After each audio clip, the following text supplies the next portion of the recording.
السلام علیکم ورحمۃ اللہ وبرکاتہ۔ ناظرین، آج ہم آپ کے سامنے ایک ایسا واقعہ پیش کریں گے جس میں جناب رسول اللہ صلی اللہ علیہ وسلم اپنا خواب بیان کریں گے۔ یہ ایک ایسا خواب ہے جسے اگر کوئی سن لے تو اس کی روح کانپ جائے۔ ایسا اس میں کیا ہے کہ سننے کے بعد روح کانپ جاتی ہے؟ ویڈیو کو شروع سے آخر تک لازمی دیکھے گا، آپ کو واضح طور پر ہم کھل کر اس میں بتائیں گے۔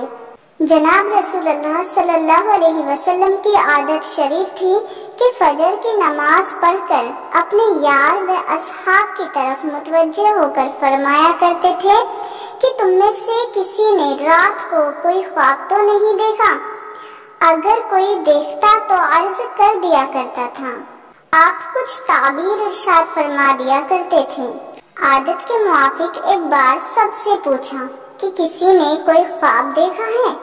سب نے عرض کیا کہ کوئی نہیں دیکھا۔ آپ نے فرمایا کہ میں نے آج رات ایک خواب دیکھا ہے کہ دو شخص میرے پاس آئے اور میرا ہاتھ پکڑ کر مجھ کو ایک زمین مقدس کی طرف لے چلے۔ دیکھتا کیا ہوں کہ ایک شخص بیٹھا ہوا ہے اور دوسرا کھڑا ہے اور اس کے ہاتھ میں لوہے کا زنبور ہے۔ اس بیٹھے ہوئے کے کلے کو اس طرح سے چیر رہا ہے یہاں تک کہ گدی تک جا پہنچتا ہے، پھر دوسرے کلے کے ساتھ بھی یہی معاملہ کر رہا ہے اور پھر وہ کلا اس کا درست ہو جاتا ہے، پھر اس کے ساتھ ایسا ہی کرتا ہے۔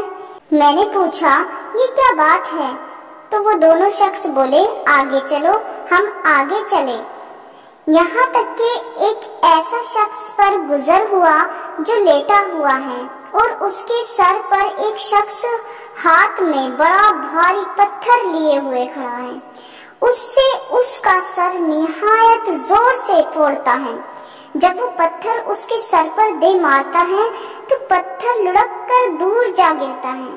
جب وہ اس کے اٹھانے کے لیے جاتا ہے تو اب تک لوٹ کر اس کے پاس نہیں آنے پاتا کہ اس کا سر پھر اچھا خاصا جیسا تھا ویسا ہی ہو جاتا ہے اور وہ پھر اس کو اسی طرح پھوڑتا ہے۔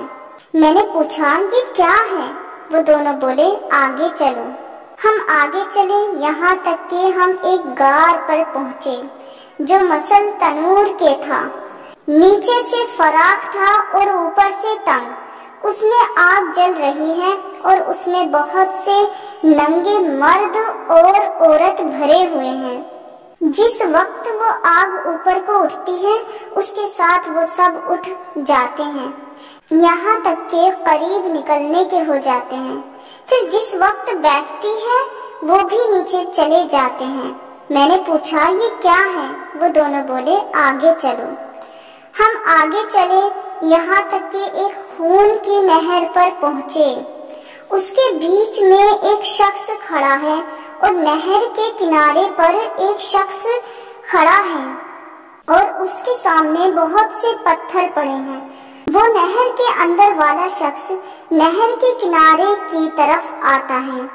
جس وقت نکلنا چاہتا ہے کنارے والا اس شخص کے منہ پر ایک پتھر زور سے مارتا ہے کہ پھر اپنی پہلی جگہ جا پہنچتا ہے، پھر جب کبھی وہ نکلنا چاہتا ہے اسی طرح پتھر مار کر اس کو ہٹا دیتا ہے۔ میں نے پوچھا یہ کیا ہے؟ وہ دونوں بولے آگے چلو۔ ہم آگے چلے یہاں تک کہ ایک ہرے بھرے باغ میں پہنچے۔ اس میں ایک بڑا درخت ہے اور اس کے نیچے ایک بوڑھا آدمی اور بہت سے بچے بیٹھے ہیں اور درخت کے قریب ایک اور شخص بیٹھا ہوا ہے۔ اس کے سامنے آگ جل رہی ہے، وہ اس کو دھونک رہا ہے۔ پھر وہ دونوں مجھ کو چڑھا کر درخت کے اوپر لے گئے اور ایک گھر درخت کے بیچ میں نہایت عمدہ بن رہا تھا اس میں لے گئے۔ میں نے ایسا گھر کبھی نہیں دیکھا۔ اس میں مرد، بوڑھے، جوان، عورتیں، بچے بہت سے تھے۔ پھر اس سے باہر لا کر اور اوپر لے گئے۔ وہاں ایک گھر پہلے گھر سے بھی عمدہ تھا، اس میں لے گئے۔ اس میں بوڑھے اور جوان تھے۔ میں نے ان دونوں شخص سے کہا کہ تم نے مجھ کو تمام رات پھرایا، اب بتاؤ کہ یہ سب کیا ہے؟ اصرار کرنے پر انہوں نے کہا کہ وہ شخص جو تم نے دیکھا تھا کہ اس کے کلے چیرے جاتے تھے، وہ شخص جھوٹا ہے کہ جھوٹی باتیں کہا کرتا تھا اور وہ باتیں تمام جہان میں مشہور ہو جاتی تھی، اس کے ساتھ قیامت تک یوں ہی ہوتا رہے گا۔ اور جس کا سر پھوڑتے ہوئے دیکھا وہ شخص ہے کہ اللہ تعالیٰ نے اس کو علم قرآن دیا، رات کو اس سے غافل ہو کر سو رہا ہے اور دن کو اس پر عمل نہ کیا، قیامت تک اس کے ساتھ یہی معاملہ ہوگا۔ اور جن کو تم نے آگ کے غار میں دیکھا وہ زنا کرنے والے لوگ ہیں، اور جس کو خون کی نہر میں دیکھا وہ سود کھانے والا ہے۔ اور درخت کے نیچے جو بوڑھے شخص تھے وہ حضرت ابراہیم علیہ السلام ہیں، اور ان کے ارد گرد جو بچے دیکھے وہ لوگوں کی نابالغ اولادیں ہیں۔ اور جو آگ دھونک رہا تھا وہ مالک دروگا ہے دوزخ کا۔ پہلا گھر جس میں آپ داخل ہوئے وہ عام مسلمانوں کا ہے، اور یہ دوسرا گھر شہیدوں کا ہے۔ میں جبرائیل ہوں اور یہ میکائیل ہیں۔ بولے سر اوپر اٹھاؤ۔ میں نے سر اوپر اٹھایا تو میرے اوپر ایک سفید بادل نظر آیا۔ بولے کہ یہ تمہارا گھر ہے۔ میں نے کہا مجھے اپنے گھر میں جانے دو، میں اپنے گھر میں داخل ہونا چاہتا ہوں۔ تو بولے ابھی تمہاری عمر باقی ہے، پوری نہیں ہوئی، اگر پوری ہو چکی ہوتی تو ابھی چلے جاتے۔